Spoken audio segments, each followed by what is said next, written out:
રાપર તાલુકાના ખીરઈ ગામ નજીક આવેલા પાબુદાદાના મંદિરમાં અસામાજિક તત્વો દ્વારા મૂર્તિઓ તોડફોડ કરવામાં આવી છે। આ ઘટનાથી સ્થાનિક લોકોમાં રોષ જોવા મળી રહ્યો છે। અસામાજિક તત્વોએ મંદિરમાં પાબુદાદાની અનેક મૂર્તિને ખંડિત કરી હતી। આ કૃત્ય પાછળ કોમી એકતા તોડવાનો ઈરાદો હોવાનું મનાય છે। ઘટનાની જાણ થતાં જ આસપાસના ગામોના આગેવાનો, ધર્મપ્રેમીઓ અને રાપર પોલીસ સ્ટેશનના પીઆઈ બી બુબડિયા તાત્કાલિક મંદિરે પહોંચ્યા હતા।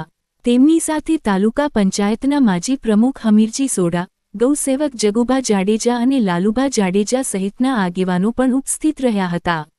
પીઆઈ બી બુબડિયાએ ઘટના સ્થળે પહોંચી તાત્કાલિક તપાસ હાથ ધરી હતી। આ મામલે ફરિયાદ નોંધાવવાની તજવીજ ચાલી રહી છે। આ બનાવને પગલે આસપાસના વિસ્તારમાં લોકોમાં ભારે રોષ અને ઉશ્કેરાટ જોવા મળ્યો હતો।